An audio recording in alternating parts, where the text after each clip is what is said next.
You've landed on The Substance, a podcast aimed at being biblical, thoughtful, and human. Join us each week as we engage the culture without the culture war. I'm your host, Philip Marinello, joined by my friends and colleagues, Trevor Aiken. Howdy. And Vincent Edwards. What's going on? How are we doing tonight, fellas? I'm excited. It's gonna be a fun night. You ask that every time, I'm gonna say tired. I mean, it's just like Very tired season. Last time we went like 10 minutes without mentioning how tired we were, though. I know. It's probably because you didn't ask how I was feeling. Oh. Sorry, I'm just caring for you here, bud. No, you're so kind. And we are joined tonight by author, professor, beard enthusiast, Alan Noble. I don't know. I just have it. I don't know if I'm enthused by it. I just have the beard. You might be enthused by it. Your beard is enthused by you. Beard. Yeah, it's there. It does its job. So are you guys usually tired? Is that the... Lately we have been. Lately you have been. It's been a tired season. We've been going through a lot of different life changes. I'm impressed that we've been recording a new show each week. We've got a bit in the bank, but yeah, I'm impressed that we stayed on track. It's been something else. I see. So Trevor, are you really not tired, or are you just being optimistic? Because sometimes you just like, I'm tired of saying I'm tired, so I'm going to say something optimistic. No, homie's exhausted. No, it's I'm pretty tired. Yeah, they're working that guy crazy. It's okay. I won't go into all of it, but yeah. Yeah, gotcha. This could be the Trevor group therapy Why podcast Trevor's hour. tired, featuring Alan Noble. Yeah. Thanks for coming to this intervention, Trevor. We're thinking you can make it. We're just trying to help. I'm sure I'm sure there's a lot in here that actually is apropos. No, that's what I was thinking as you guys were talking about that. I was thinking I've had this thought a lot recently about you guys probably have some questions, but I'm just going to go for a second. Yeah, go ahead. About this idea of season. So Philip, did you say season? Like we're in a season. Yeah. I keep waiting for the season to end. Facts. We're on a season of change. We've all just moved and have gone through various life changes. So there's at least the transition. We will eventually get used to the madness, like you talk about in your book to a degree. No, I hear you on waiting for the season to end, though. Yeah, it doesn't end. I'm waiting for my season to end, and it doesn't. It doesn't end. Less than 100 years, it'll be over. There are some things, right? Like, so when I was working on my PhD, like the dissertation gets finished, so that there's some closure. Like when you move, once you moved in, the boxes are unpacked, that season is over. But if the exhaustion is the sense that there is so much that's demanded of you every day, from the serious to the stupidly mundane, that season doesn't end. And if that's the thing that's making you tired, bad news. It's probably just a lack of sleep, mostly. Yeah. Sometimes the season is like young kids waking you up at like super early season, it feels like. And I'm wondering if that season ends also, because I'm 5 years into that season and wondering about how that season plays out. I'll be optimistic. Yeah, hopefully it'll. My 6-year-old woke up at 3 a.m. this morning, and my 9-year-old wouldn't fall asleep. He was running around at 10:30 after being in bed for an hour or 2 hours. 2 hours, 2 hours. He's like, "Dad, I have too much energy." So, yeah, it should end. It should end in theory. Don't worry. Right. One of these days. One of these days. So, Alan, was reading your bio on your website. I knew a number of these things about you, but you've had quite a life. It just sounds like it. You just make stuff up for those bios. When you go on podcasts or you do speaking engagements, how do you prefer to be introduced? Like, how do you introduce yourself to new people? Not like what do you do, but like what do you say about yourself? Associate professor of English. I like to write about things. I'm not good at it. Philip, I don't know. Is your favorite interview question, tell me about yourself? Yeah, right. That's your favorite one? It is. I don't know. Like, what do you want to hear? Like, I don't know. Yeah. I don't. I hate that. I hate that question. You got to give me specifics. I got 2 specific bio questions here. Okay. I knew that you were a Cormac McCarthy guy, but I didn't know that your thesis was on Blood Meridian. What aspect of it? So I read that book and I loved it. It's beautiful, even though it's the most violent and it's brutal. It's the most violent thing I've ever read. And it's very dark, and a lot of readers come out of that including scholars, have a very nihilistic reading. So their idea is there's no hope in this text. It's an utterly hopeless, one of the most hopeless texts in contemporary American literature. And so I read that and I was like, but I really like this, and I don't feel like it's hopeless. And so basically the argument is that with Cormac McCarthy, there is hope, particularly in Blood Meridian, but you have to pay very close attention because his world is dominated by violence and evil. But there are these little moments of hopefulness that if you're not paying attention, if you're not reading carefully, you won't understand and you won't see, but they're there. Nice. That's sort of what it was. That sounds similar to what KSP said about The Road, also by Cormac McCarthy. The Road is much more obviously, the moments of grace in The Road are much more easier to spot. Yeah. Yeah. And I saw them, but yeah, it does. They do feel dark. Yeah, so I hear that. KSP wrote about it in her book, wrote about The Road in her book, didn't cite me. She said, Alan, I didn't even know you wrote an academic article about The Road, about hope in The Road, until after I finished my book. Cool. I thought we were friends, Karen. I thought we were friends. I've got one academic article that I'm proud of. That's the one. This was the moment for someone else to cite it. You didn't cite it. You Bummer. felt like Jonah with all that shade. Second edition. Yeah, sure. Yeah. And also, before we jump in, I got to ask, tell me about your 2 hip hop albums. What do you want to know? I mean, so... Did you have a name? Mm-hmm. What was it? The group, we were called Sober Minded. Oh, okay. It was a group. It was a group. Yeah, me and a friend. Yeah, that was probably not a great name because everyone thought we were like an AA, like a... Yeah. Like a straight edge. It's kind of like the opposite of what people think of the substance. Right. We're like, that's true. Yeah, I guess so, huh? Yeah. People are like, so are you guys, rapping about how, we shouldn't drink or something? I'm like, are you former alcoholics? No, it's figurative. It's figurative being sober, right? Yeah, so I I was in Southern California and I had a lot of friends. I had a little home studio in college, and I had a lot of friends who were doing what was called underground hip hop at the time, and they needed a place to record. And so they came and recorded, and then I started producing a little for them, and then I started rapping, and then they were like, yeah, we should have that group. So I did that. It was a lot of fun. Is that easily findable? No. It's not very good. This is what I need to know. Who are your rap influences?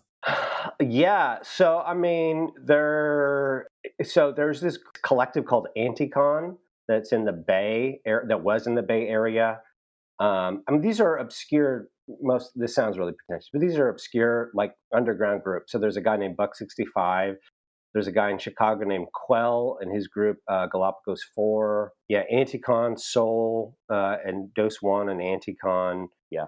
We're going to have one listener that's going to be pumping his fist when he hears that. Yes. Maybe. Yeah, Alan, too. Like, I want to follow him. From the Bay Area. Hip-hop. Our one listener from the Bay Area is going to be like, yes. And even if you're in the Bay, you probably don't know. So it was, It's probably a year or two ago. That's right. Yes. Yeah. It's been a minute.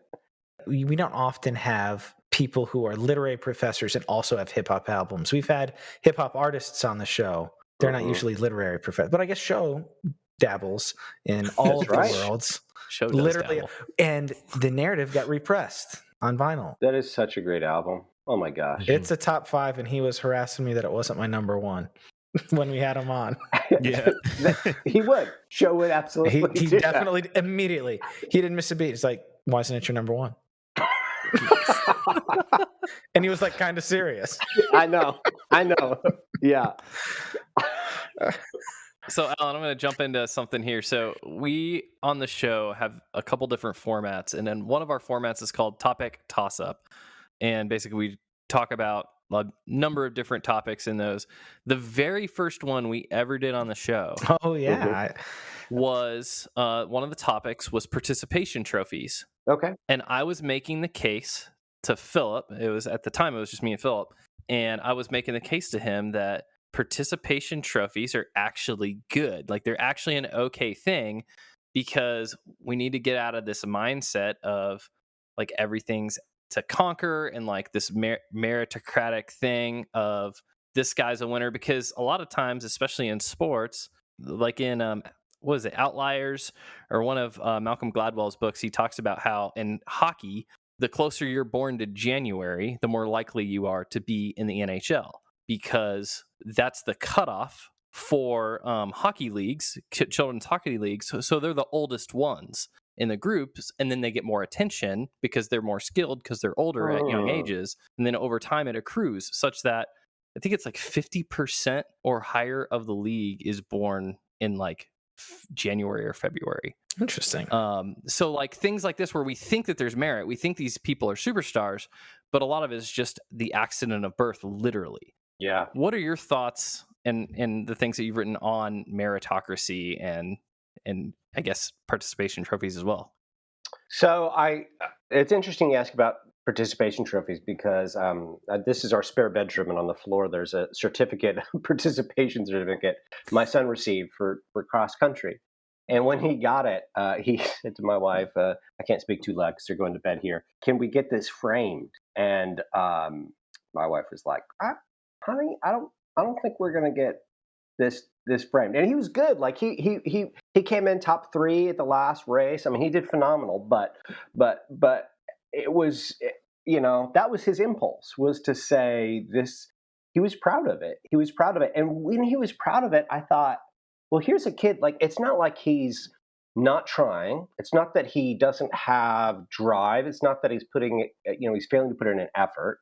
So when you think about participation trophies just making everybody a winner, and like he was very aware, I didn't win the race, but he was also proud of what he did, and I think that helped him recognize that even coming in at best 3rd place was notable, was worthwhile. So that's one for you, Trevor. Yeah, participation trophies can be appropriate, but on the other hand, I think you can argue that they're also reinforcing the idea that you have to be, that there is this merit, right? That you have to be rewarded, that you have to be acknowledged in order to know that your work is good, right? So like if you don't get something, then I guess you're not actually doing a good job. So so on the one hand, what we'll do is we'll say, you've got to be high achieving. And well, how do I measure? How do I know, Dad? How do I know that I'm high achieving? Well, you get rewards, you get acknowledgments, you get merits, you get trophies. And then we realize, well, wait a minute, we got a bunch of depressed kids. So how about we give everyone a trophy because we've made meritocracy this high value? That doesn't really solve the problem. Mm-hmm. So I don't think the trophies themselves are either inherently good or inherently bad. I don't think they're inherently problematic, but I do feel like they're a reflection of a broader system where, as you suggested, that we're taught to think in terms of merit. People achieve things because of their merit, and yet our personal experiences tell us that that's not really true. Well, I guess that's the best case scenario, is we recognize meritocracy isn't actually true. The worst case scenario is we think I'm just actually not good enough. Meritocracy does work. If I did run harder, I could catch up to the boys who are just bigger than me. But that's not reality. Yeah. So part of what I argue in this book I wrote is that we live in a highly combative, highly contested world where we're always competing against each other for everything. Man, that's deep. And I know, just kind of going on meritocracy, I am definitely not impervious to bringing merit into my work. And I know that in your book, you talk a lot about how work hard, play hard ethic diminishes rest and the habit of burnout.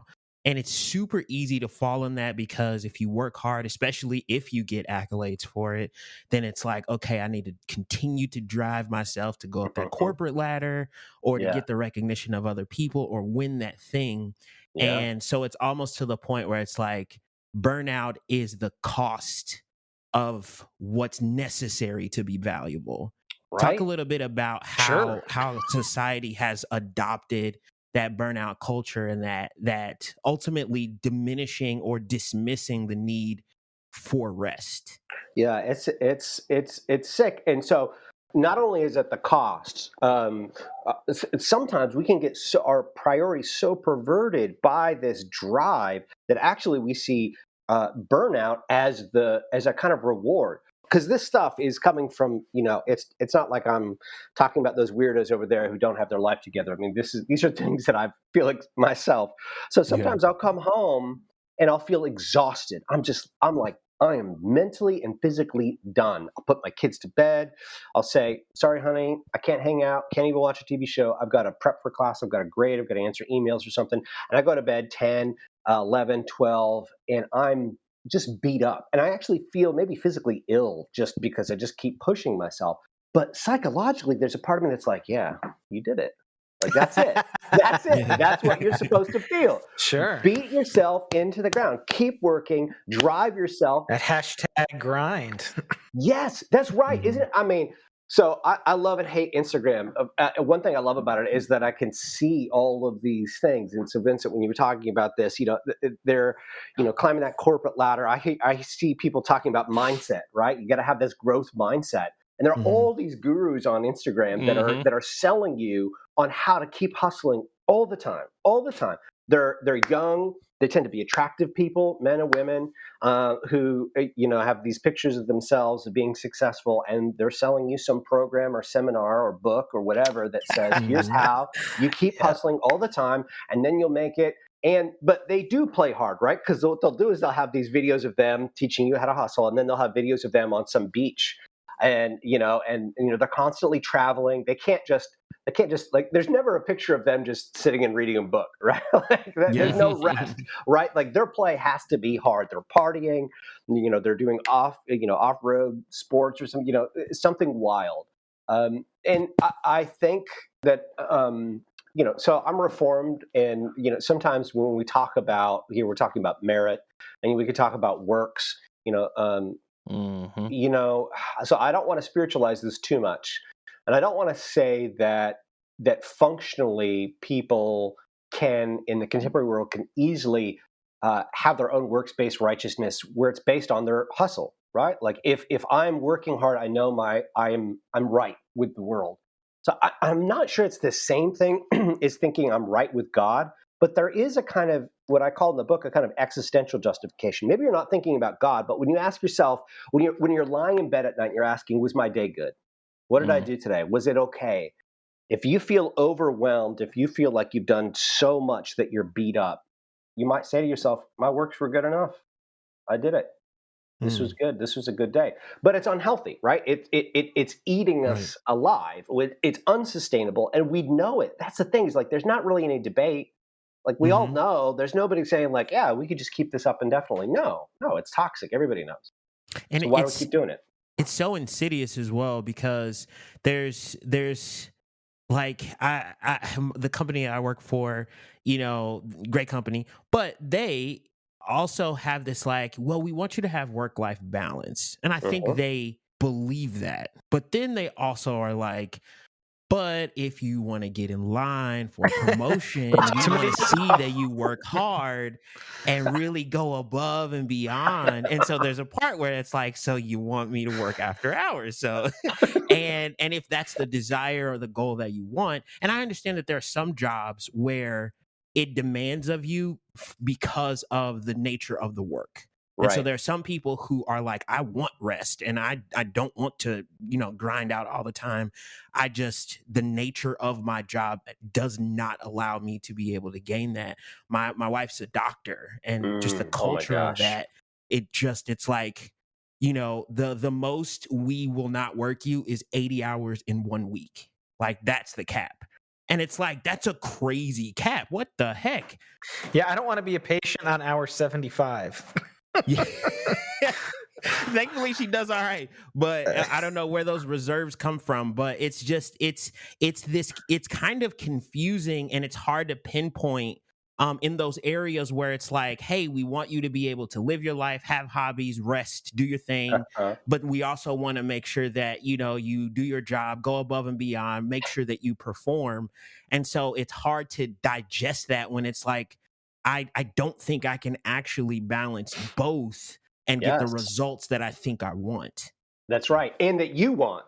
The Right. results that you're asking for me. So I don't want to be too cynical, but in researching this book and looking at the ways companies will talk about healthy working conditions and healthy work-life balance, sort of the conclusion I came to is that almost without exception, when companies talk about that, their sole motive and their sole criterion for figuring out whether a specific benefit or a value is actually good for you is if it's good for the company, right? So is this actually beneficial for us? So for example, it is, and it's about efficiency. It's about profitability and efficiency. So a couple of weeks ago, I see this Harvard Business Review article about this company who does this survey asking this question: what is it that employees desire most to improve their working conditions? And the number one thing that people asked for, you want to guess? Paid time off? That would be great. That would make sense. No, sunlight.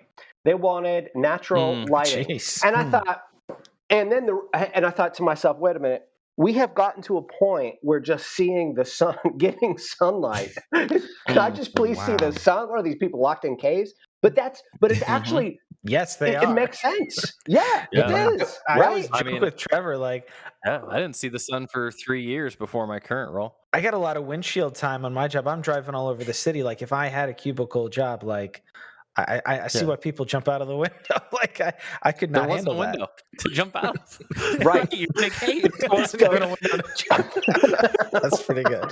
If you're on the basement floor, I guess you kind of just, yeah. So to me, that's one of these signs that our systems, our ways of living are inhuman in some fundamental ways that nobody really disagrees with, so that we can say something like this. Yeah, workers want to see sunlight, and nobody's shocked. Nobody's like, that's really okay. Things are a mess. People are just like, yeah, you know what? I also would like to see the sun.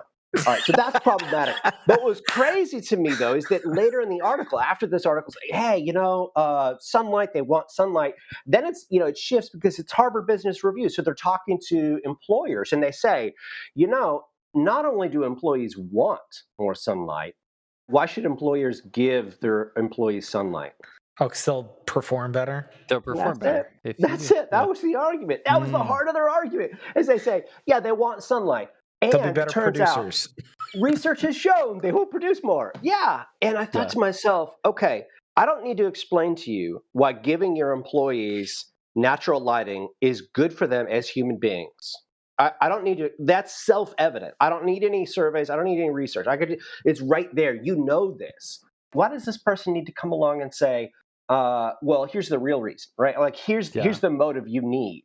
And so one of the things that I'm discovering, I'm seeing a lot of is, Vincent, you're talking about this double speak that you'll get from employers. On the one hand, yeah, we care about your work-life balance, but we also want you to give 110%. So if you're not working above and beyond, you're going to fall behind. And then why are you even here if you're not really hustling, right? And so, but I think part of that, we want you to have good work-life balance. I think what that really means is we want you to be sustained. Like we don't want you to get burnt out. Reduce absenteeism. Exactly. Because you're statistics producing have shown. less. That's right. Exactly. If we burn you out, then you can't produce at all. Right. And it'll cost us more because then we got to replace you, or we have to deal with leaves, or we have to, for sure, deal with lost productivity. So So we don't really care if you have a good work-life balance. We don't actually care about that. What we care about is you're not so depressed and so anxious and worried and beat up that you can't perform well.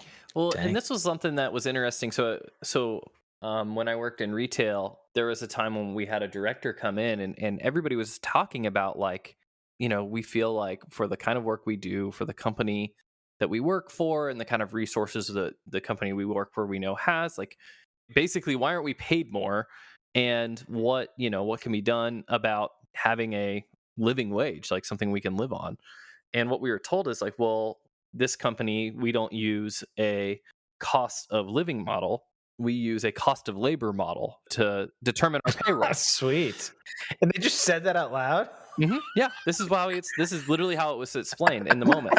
We don't care about cost of living. We That's care good. about how No, yeah. Oh, So literally, no. and it makes sense. Your labor is also just as much as apples or TVs or anything else is a market commodity. Labor and people to Right. labor is a market commodity, and you are bought and sold on your wage based on the going rate that the company can get. And the problem that I see with that, of course, is that the power is asymmetrical there, big time. You know, an employer can shop around for employees all day, Yeah. but as an employee, you can't just shop around for employers and pick whatever you want one day and then pick a different one the next day. You'll be on your ear. Especially with the cost of living continually getting wild. Yeah. Yeah. So then that asymmetrical power is going to drive down cost of labor, you know. So Yep. but then fundamentally you're looking at somebody like a widget. Yes. And I've been having this thought recently a lot too.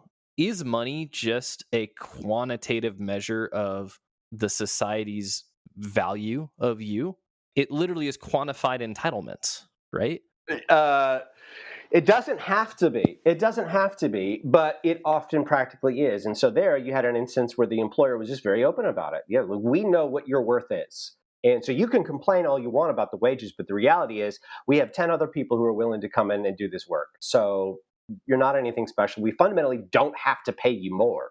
You're replaceable. So here's what I would say, that wages often do function as a signal of worth, but they don't have to. They don't have to. And in fact, we know, right, if we're honest with ourselves, we know that they don't actually judge us on our worth, right? Sure. So whatever you get paid, that's not a true account of your worth.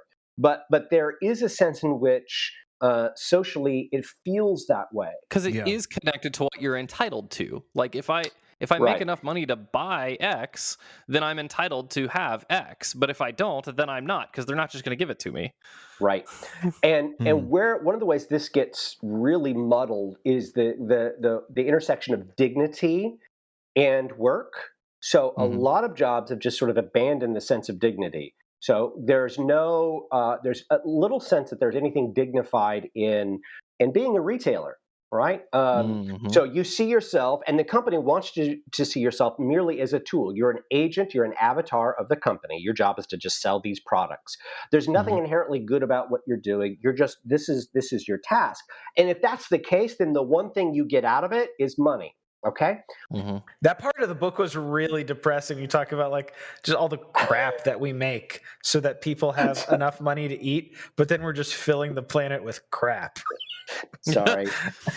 I'm worried. I'm a little worried about this book that people start it and they're like, because people are like, "Oh, this is so great. I read the intro," and I'm like, "Okay, keep going. Get to like page 2 or 3. Like it's and then they get quiet. Cormac McCarthy. You got to find the hope in there. That's right. Yeah, and I keep saying, like, please continue reading. Like, it ends hopeful, I think. Don't give up. Don't give up hope. Yes. Monetary value. Yeah. And so it doesn't have to be that way, but practically it often is that way. And dignity is a lost aspect of work that we should be advocating for. And that begins on both ends, right? So the employer, actually not both, all three ends. So the customer, the employer, and the laborer all have to be thinking about work in terms of dignity. And by that, I mean, I'm doing something for the good of my community. What I'm doing is meaningful labor, right? Now, if we stop talking that way, if we stop thinking that way, we are just going to be reduced down to our monetary value. And then, but if I go, if I go to the grocery store and I see my neighbor working at the grocery store, and I know, like, that's good. Like I need to be able to buy these groceries, and I'm glad that this person is there and they can greet me and we can have a conversation. Then there's something meaningful about that interaction. And even if they're not paid as much as they should be, it's validating. But I think that's where it gets hard, is because too, like, if I really care, like if my friend, like let's say if Phil was working at the grocery store as like his 9 to 5, that's a dignified job, but my man has 2 kids. I'm going to be advocating for him to get out of that, and I'm going to be trying to find ways for him to get out of that, because the reality is it's not going to lead to like dignity in his ability. Obviously, he has dignity in the fact that he isn't made in the image of God. But Yeah. like The real society estate is not going to market- treat him as a dignified person in giving him housing and food and everything that he needs Yeah. at that job. Yeah, the real estate market and healthcare aren't very concerned with how dignified your labor is in your community. Yeah. And it really it makes it even more tough because there's a dynamic to that, because we talked earlier about how like some people have jobs where the nature of the work is to work really hard, but then kind of to that point, Trev, they also have like certain situations where no matter how dignified, if they're going to survive, they have to work hard. They have to pull that extra shift. They have to do the overtime. Yeah. Otherwise, they're going to have to skip several meals in order to keep the lights on, or whatever that circumstance is. So Sure. it really makes it a very difficult reality to live in, depending on your circumstance, because rest doesn't seem so much given by God more than it is, depending on your situation, a luxury you sometimes can't afford. Yeah. I'll embarrass myself a little bit. I in college, I did an MLM. For those who don't know what that is, it's a multi-level marketing. Yes. Some people call it scheme. It is. Not all. Facts. Not all of them. And I was in one, and what's interesting about those is a lot of what we're talking about in the work world, they kind of flip it on its head and say, hey, there is value in the thing that we are offering, and so there you bring another person on. Oftentimes, the main crux of it is financial freedom, so you can just put it on autopilot. And then you can go and live your life in a wealthy way. Yeah. And then in this particular one, it was it had a Christian motivation. So then it's like, come together with people who are believers who want to be successful. Sure. And it's just like, and so I think that was, and the scales fell off my eyes after a while. Not too long, not too many investments. But it's That's good. it's one of those things where it's the insidious nature of value, or how value is being acquired. Because then it's saying, hey, have your freedom, spend your time, don't have to worry about things. They even showed a video one time at a conference of like, look at this lady and she's quitting her job and she's never gonna have to work again. Right. And it's like, and you become so envious of that. Yeah. To the point where it's like, I want to be financially free so I can be on a beach every day. Right. And so it's just that it's a different way of pursuing kind of the same end goal, because you are still going to have to work very, very hard, grind, get the bag until you get to that point. Yeah, and that idea, I saw a recent Facebook ad for what must be. I mean, they hide it, right? So like you don't get to see, but as soon as this video of this guy sitting on a boat on the lake talking about how, classic. And he's like, hey, I found out this system. I've discovered this system for making money where you don't have to do anything. So you can be a minister full time. So like you don't have to work. You could be, be missionary or go across. So it was that spiritual thing. It was like, hey, don't you want to serve God all the time? What you need to be is rich. And if you're rich, then instead of being on the beach, but what was crazy to me was like, but bro, you're on a boat in the lake fishing. So like ministering real hard out there. Exactly. I was like, what are you really selling me? You're really like selling me a Jesus. lifestyle. It's being like Jesus out there. I'm crossing the river in the boat. I'm about to rebuke the storm. I'm fishing for men. I'm just fishing for men. Nice. This is a big sermon illustration. That's all. The only reason I'm out Peter here. was a fisher. That's true. All right, you win. Never mind. I was wrong.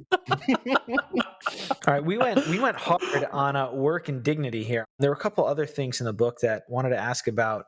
So the book is called "You Are Not Your Own." It's pretty clear if you have a understanding of Scripture, kind of what you're going for. But it kind of vaguely occurred to me with just all the scandals, so many scandals happening in the church. But I was really encouraged to see you address it directly. no easy answers. Like, you talk about a lot of issues and you're like, well, here's the problems. And then, yeah, you just gotta do your best and honor the Lord. But talk about, in conversations with people in person and online, the pushback to the "you are not your," like, you are someone else's. That's a biblical truth. If we're to believe the Bible, if the Bible's our authority, that's what it says. It's true.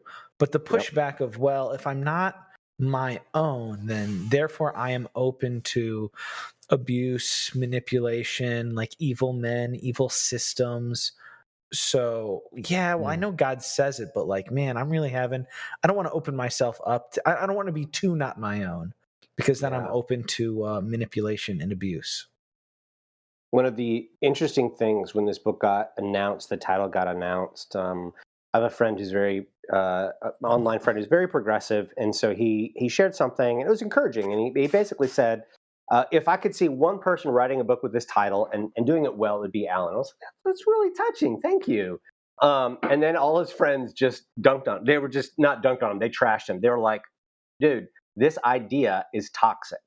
It is evil. It's wicked. Like, it's like an abuser's trump card on everything. And they said, right? Nobody had read the book. The book wasn't even done. I was still editing it, but they were like, "No, you shouldn't even be saying this." And it was really painful to watch. But I understood, and I didn't respond, but I don't want to dismiss that response, because I understand where it's coming from, and it's coming from the reality of abuse in the church. We've seen, as you mentioned, lots of scandals recently, but this is a historical thing, right? Throughout the church's history, there have been people in power abusing in gross, obscene ways. So if you study church history, you study the church, it's ugly. It's really ugly. So that's reality. And it is also the reality that the idea that you don't fully belong to yourself is an idea that abusers can and will continue to use to get control over people, to abuse them. Right? Do you need to trust me? You really belong to God. You also belong to me.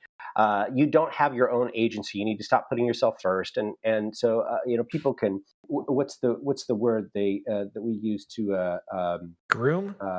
Groom. There it is. I was thinking brush. For real. That weird enthusiasm coming out again. I'm just visualizing somebody brushing a dog. And I'm like, what is it? What's the word? Groom. Thank you.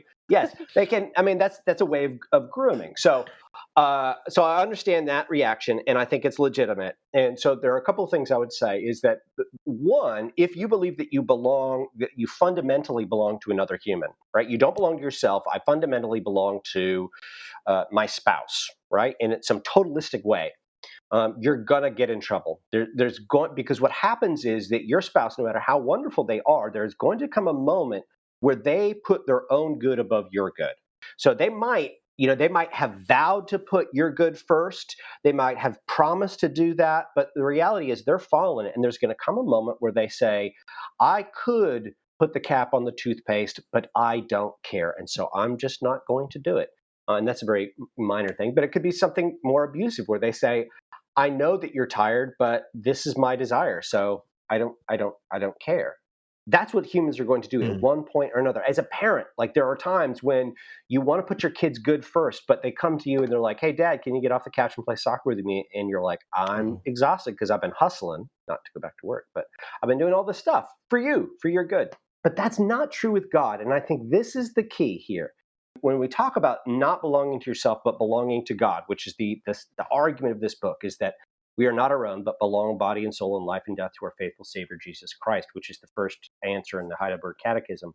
God is the only being for whom it's possible for him, not only possible, but it is true, that he can desire our good and his own good without conflict. Everyone else is going to break down, and at some point they're going to say, "I'm sorry, I know this is good for you, but I don't care. I'm going to put my own good first." But that's not true with God. And so when we accept that we belong to God, it's a fundamentally different dynamic. The thing that we're afraid of with abuse is not going to be true. Now, however, I do go on and argue in the book that in an analogous, not the same way as we belong to God, but in an analogous way, we also belong to our spouse, to our church, to the neighbors, to community, to nature, to creation. And that's a reality too.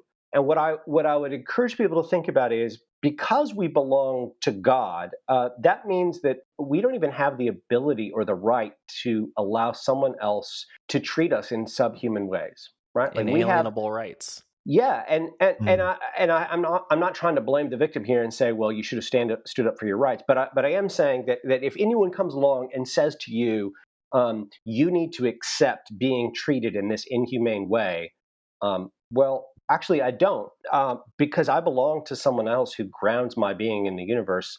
So this is just fundamentally not true. I don't Right. have to put up with this abuse. I don't have to Yep. put up with this manipulation.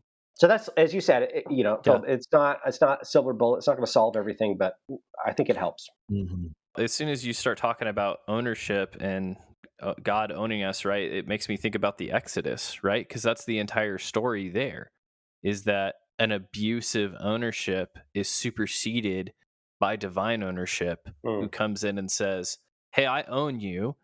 And by the way, now I'm going to own this land and you're mine. And so here's what I've commissioned you to do. Like, here's the life, and it will be good for you. It will be not a garden of vegetables where you have all of this, but it's a land flowing with milk and honey, and it's my land, and you're my people. And so, I give it to you, and it's yours perpetually. Like that's how this works now. And how that becomes a blessing for them, because like the fact of divine ownership is intended as a secured blessing. Very much so. And that ownership came right away with limits, with restrictions, right? So here's the 10 Commandments, right? So here's what it means. Covenant. It's not just, you are my people in some vague way, but y'all can do whatever you want. It's like, you're my people, and you're going to have to live like this. And that's why, we were talking about, I think, Phil, when you introduced this question, you were saying the pushback you could get, because even the title of the book, I do wonder how some people are going to feel about it, because it is so counter to what feels natural to us. What feels natural is that I am my own, and I can protect myself because I belong to myself, and I know what's best for myself. And Christianity says, as in the Exodus, actually, you're going to belong to someone, and really who you belong to is God, and that means very specific things. So, in line with that, both points of that led me to another question that I thought you handled really well in your book with, you see, and it's always been this way, but with social media now, we just see it more, and the people who feel certain kind of ways find their little tribes easier. They just think that there's more of them. So you have somebody who identifies as a Christian. They go, I'm God's. God calls me to certain types of dignity and actions and restrictions and all these things. So we have that. And then we also have like, the world is inhumane. So let's retreat. Let's leave the world. Let's have our own, or let's fight.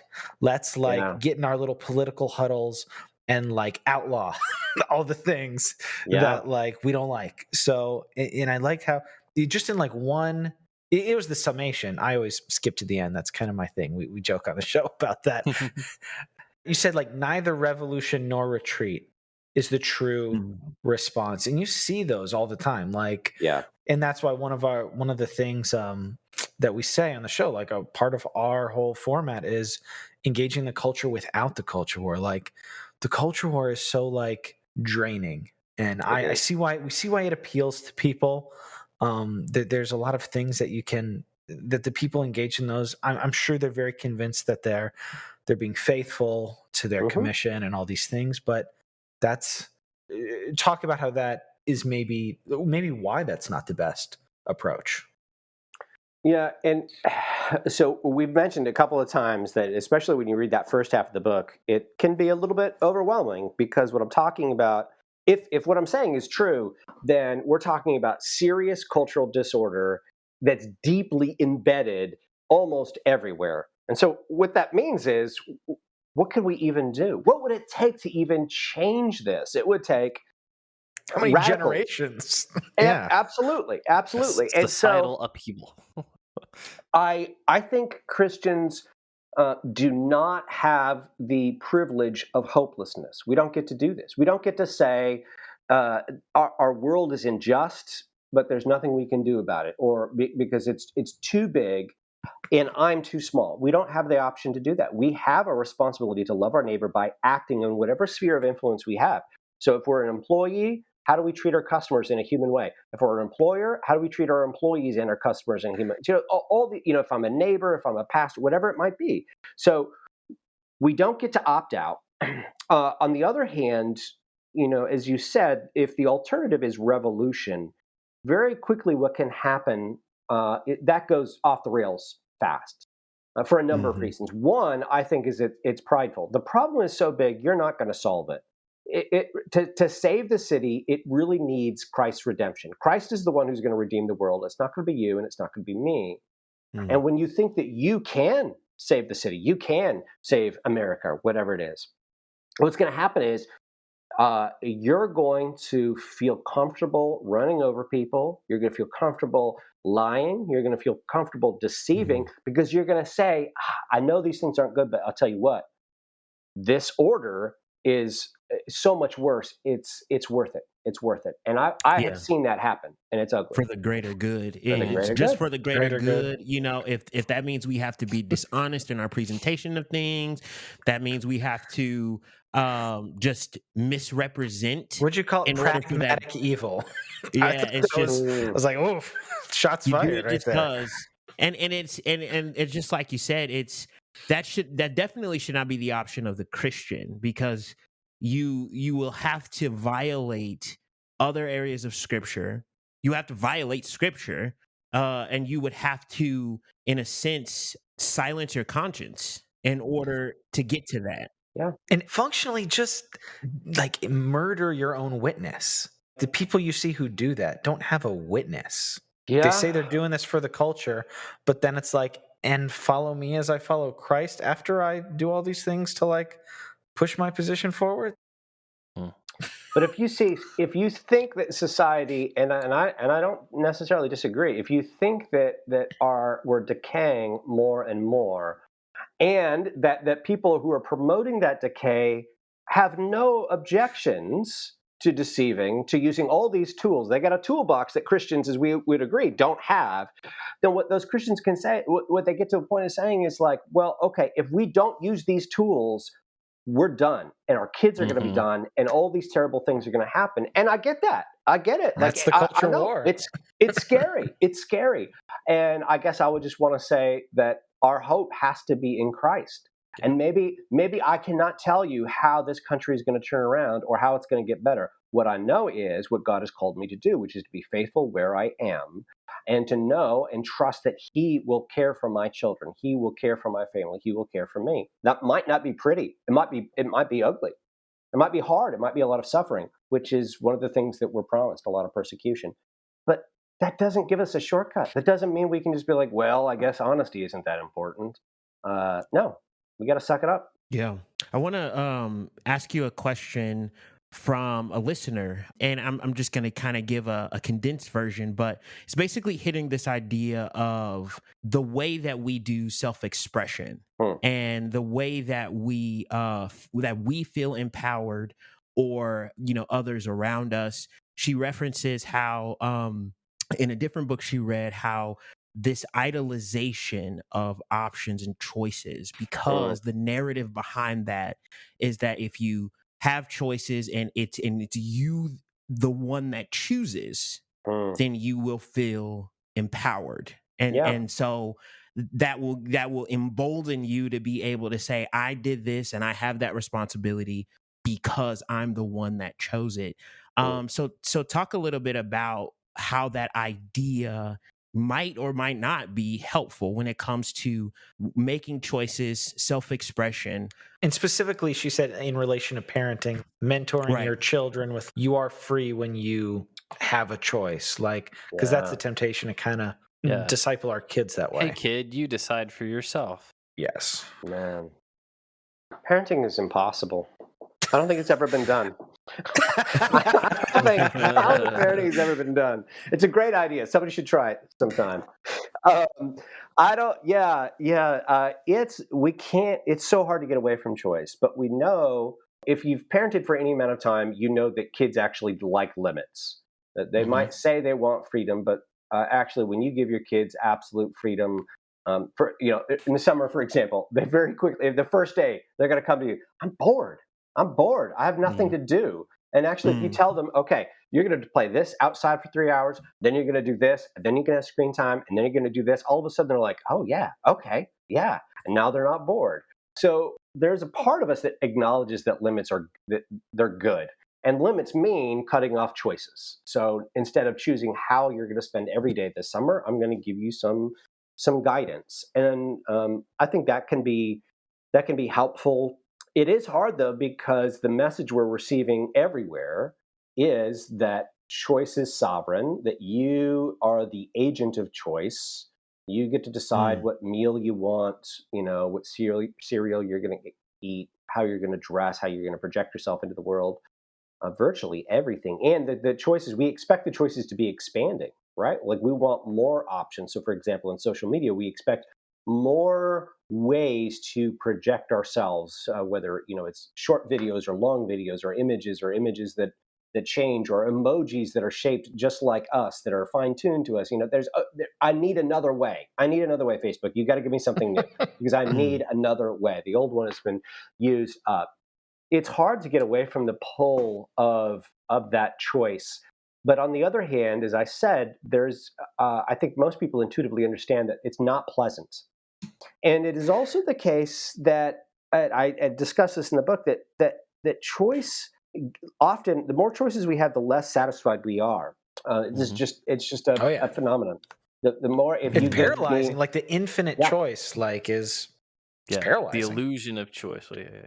Yeah. It's you can also often experience something called choice paralysis. I often talk to college seniors about this. I just did a couple days ago. I think it was yesterday, actually. I had a senior come in, and they have lots of career options that they could do all over the country, exciting things they could do, profit, nonprofit, missionary, all these things. And they're like, I don't know. And I'm terrified that I'm going to pick the wrong thing. Being afraid of picking the wrong thing, that was not really, every culture has its own issues, but I mean, that wasn't a thing always. It's like, what town do you live in? No. What do your parents do? What skills and tools do you have? Right. That's what you're going to do. Yeah. And I avoid making the historical argument that says, we were better off when we all just had to be farmers. Yeah. Right. So, because I would be a terrible farmer. That's just a reality. My people were farmers, but I would be a bad farmer. So it's good that I get to do what I'm better at. But I just want us to be realistic about what this means, because it also means that now we have choice paralysis when we didn't before. We had other problems, but we didn't have this existential crisis of what if I pick the wrong career and my life is meaningless? I can't make something interesting or valid out of it.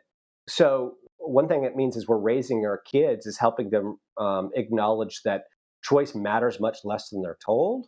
So like this student needed to hear, you're going to be fine. You're going to get a job. And you're going to get a job that honors God, and you're going to work to serve your community there. You'll pay your bills, and that's good. It doesn't need, and if it doesn't work out, you'll find another job. It's not a life or death thing. This is not going to determine the rest of your life. And so turning down the significance of those choices, I think, could be one thing that we can do to help them. Yeah. I want to ask one more question about, because you get somebody who hears that phrase, you are not your own. And I'm thinking devil's advocate. I'm putting on my devil's advocate boots here. So that person then says, you know what? Okay, I'm not my own. So those Christians are taking away their personal responsibility for their actions, because then they can just say, well, I'm not my own. I'm God's. Yeah. And so whatever with the thing that I did, or whatever with the thing that I said.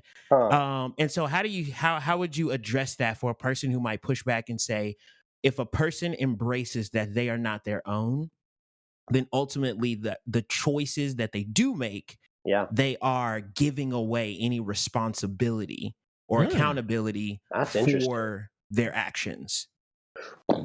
I like that. I haven't thought about that. So I would say that the bigger danger. Okay, so here's how I answered that. I would say, well, actually, because you are not your own, you don't get to be the arbiter of that question. Did I act morally? Did I speak correctly? Was I loving when I did this action? It's not just between you and God. It doesn't get to be that way. God has set up his church. He's put us in communities. He's put us in families. We actually have an obligation to depend on others to help us see our hearts, because we won't see them always accurately ourselves. Yes. So I think this framework gives you a lot of ability to check Christians who want to just say, well, you know what, this is what God has called me to do. I'm just doing my thing. And then you can say, well, look, you're not your own. And part of what God has given you is the church. You belong to the church. So the church can ask you questions about, are you really loving your neighbor by doing this? I mean, you say you're evangelizing, but you're just yelling at people. Is that really loving? Well, as a role of the church is to help you check that question.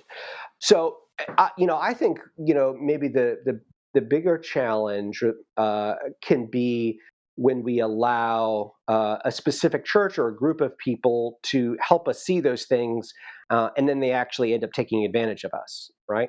And there's no easy answers around this, right? If you depend on others to help you see when you're acting rightly, when you're honoring God, when you're loving your neighbor, your spouse, your children, whatever, there's always the possibility that there are going to be manipulative people, and they're going to lead you astray. And so I have no short answers for that. I mean,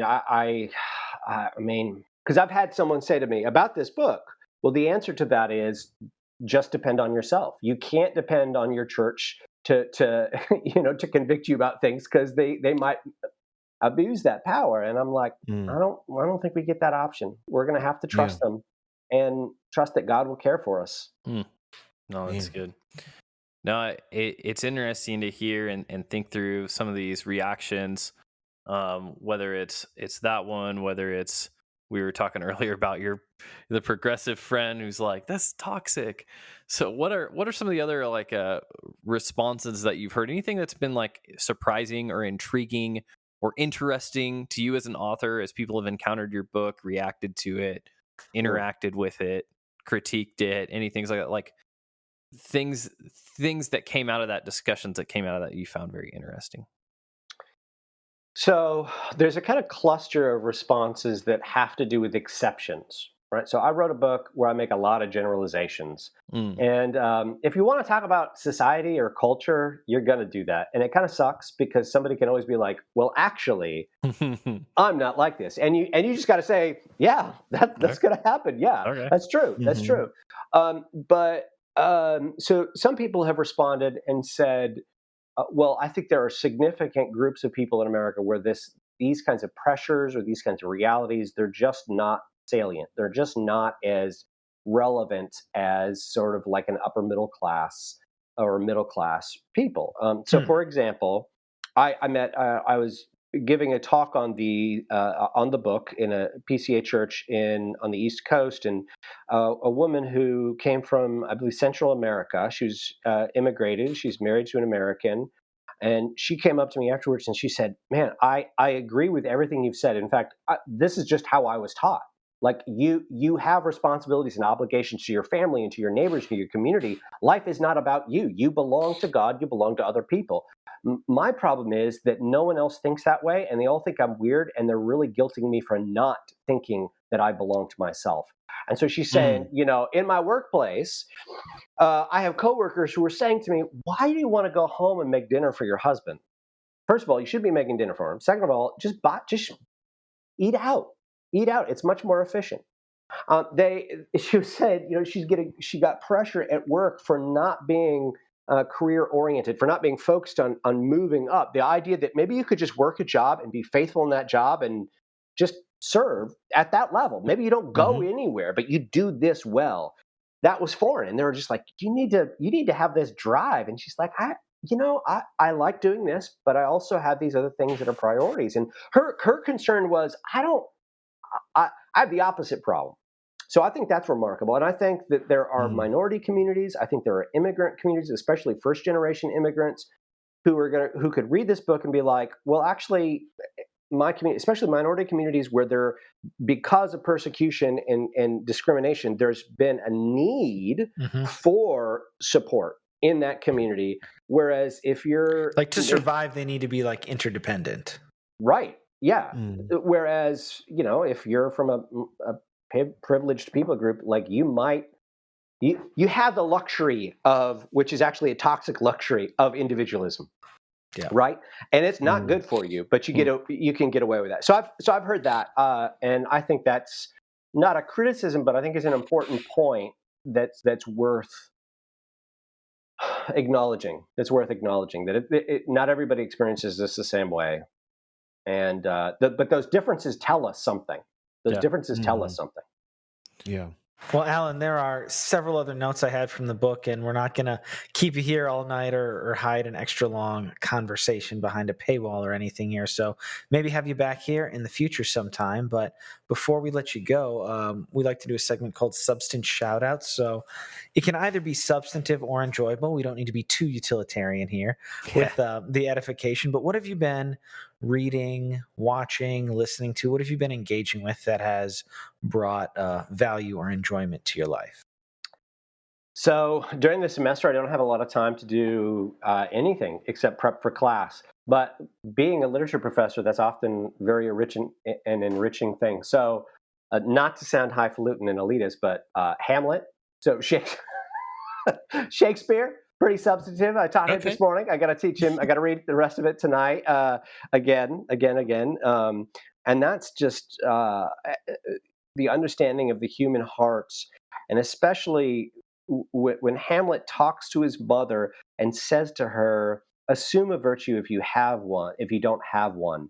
And he talks about habit and the power of habit. And as a Christian, very powerful idea that habits both are dangerous. They can become a devil, that when we get bad habits, they distort our hearts more and more. But when we choose to, he says, abstain. He says, abstain from my uncle's bed.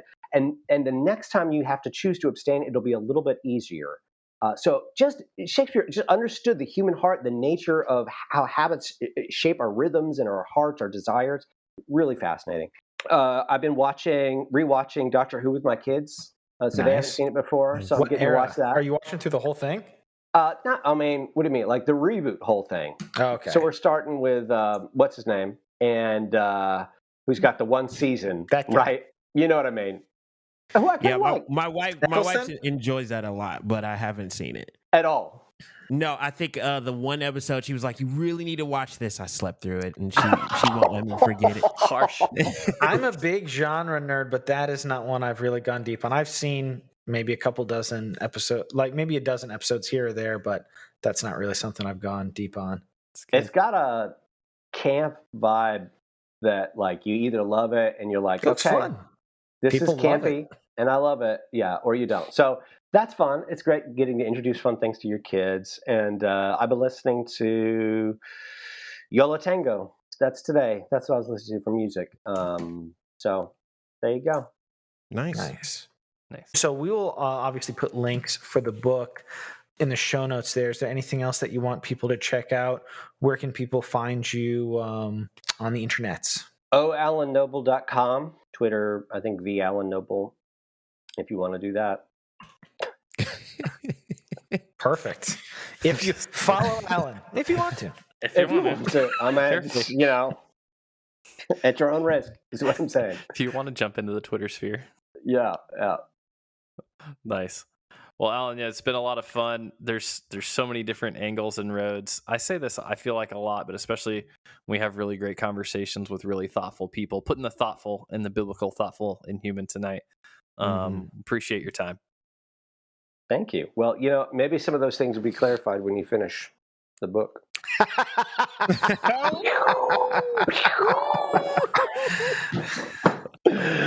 Sorry, not sorry. Yeah, that's right.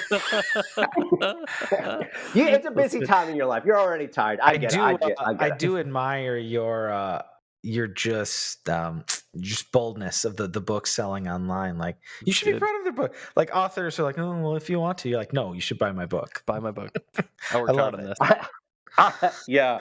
And it's not so much that I think it's The jokey I mean- seriousness, I really do love. Just no, you should buy it.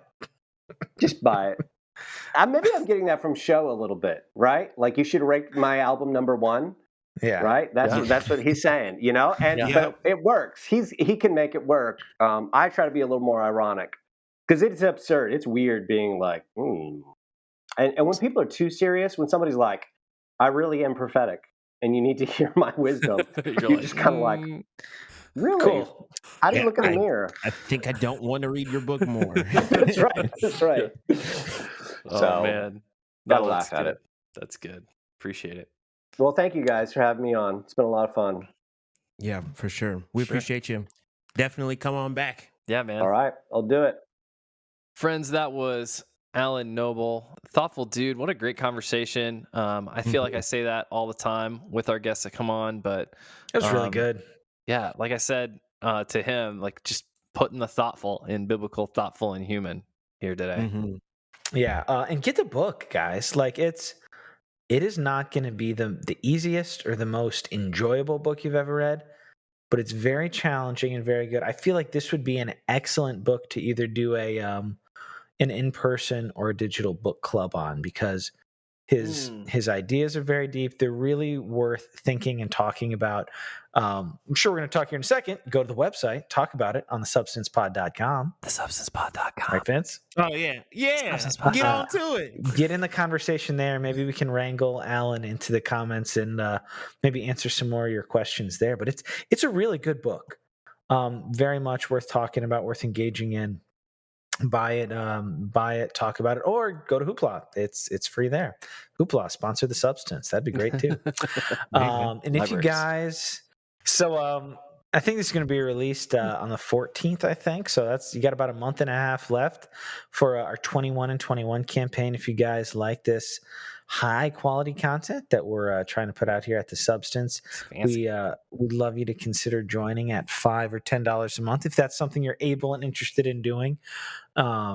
We really love doing this. We're not going to stop doing it because we don't have 1,000 supporters, but every time we get another one, it just kind of helps us. That's why we got the website, because of you guys. So if that's something you're interested or able to do, you can do that at the anchor link in the show notes. Or if monthly support is just not something you're interested in doing at this time, you can give us a tip of any amount at our Cash App at $the Substance Pod. So if you've listened to, I don't know, you've been listening for a few months and you're like, I don't really want to join monthly, but hey, I'll throw them $20, something like that. That's always cool when that happens. So you can do that on Cash App, and we genuinely appreciate you guys. Everyone who sends us something it's very encouraging.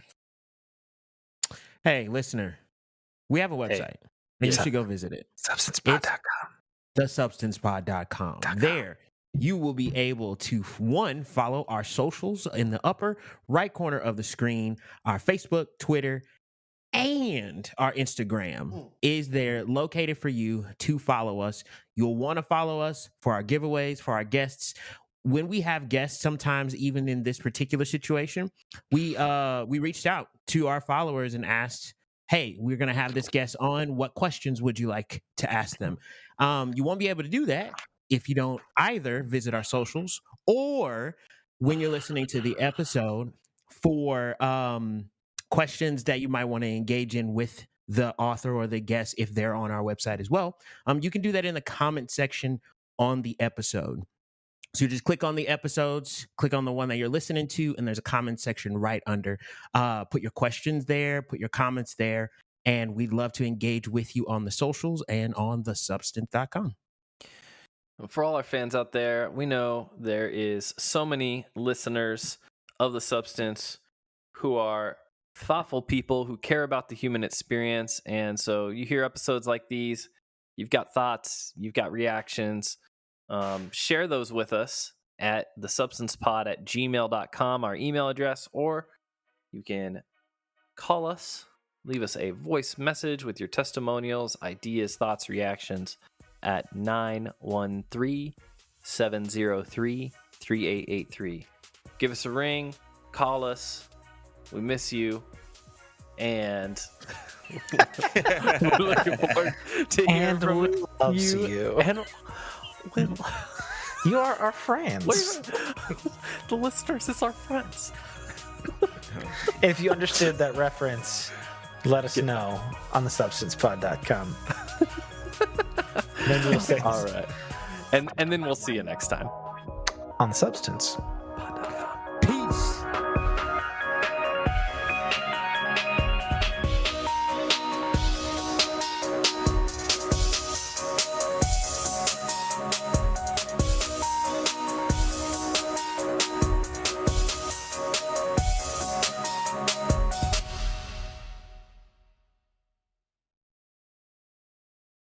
And it's very dark, and a lot of readers come out of that. You've got an earthquake. You might be being robbed right now. I don't know what Just that a was. 3-year-old. Just a my 3-year-old. Like, do you have a bat nearby, just in case? In case I need to send him to bed. Hey, Just season get I just want you to say baseball season. that one out, Trey. That's right.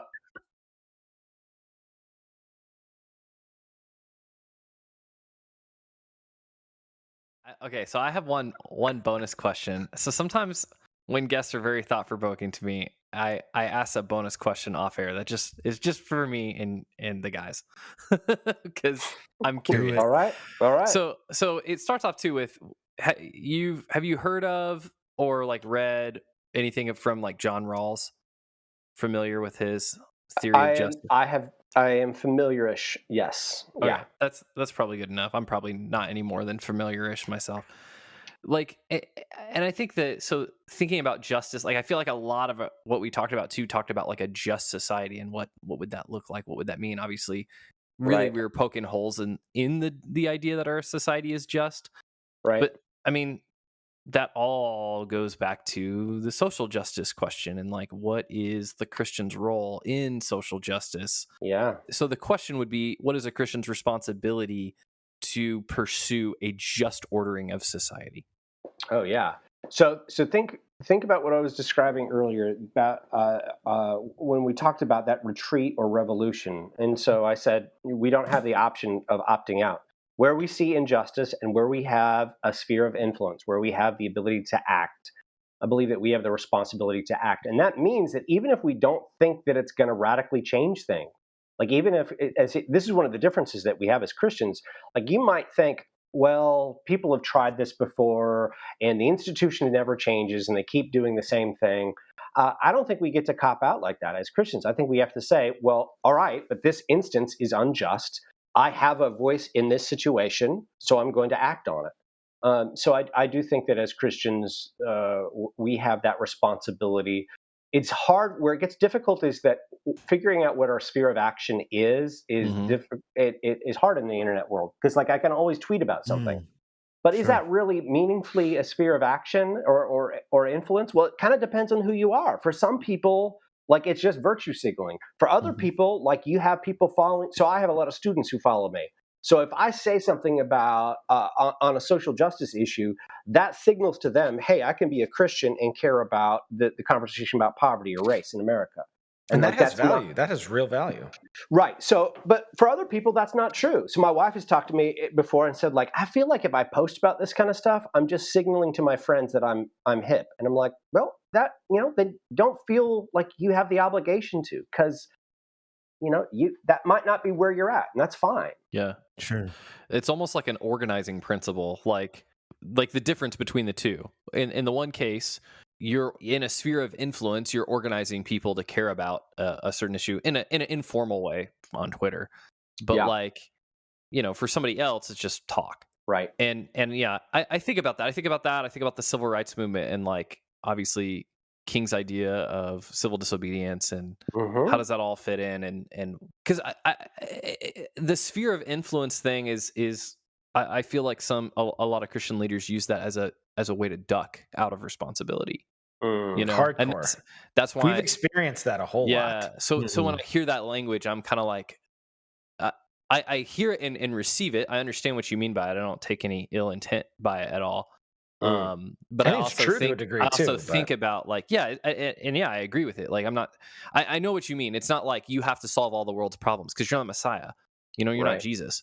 But But I also wonder, because it's so easy for us to build a sphere of influence on purpose that is narrow. Yeah, and it's used as, it's almost like a soft retreat. And because So rather than like hardcore, I'm out of here, it's more of just like, just your own sphere, people are in your area, and you just do that. And it's like, nobody in my area needs help. Nobody in my area is experiencing anything. Nobody in my area needs anything that I might be passionate about. So you've affected your sphere, and you're good. And so it's almost like a soft way to still retreat, rather than not having a revolution and trying to change the whole world, but not being complacent. It just kind of gives you a little exit door to say, but if you want to get out of it, go this way. Well, and because society is disordered, that happens naturally. Like that actually is the default.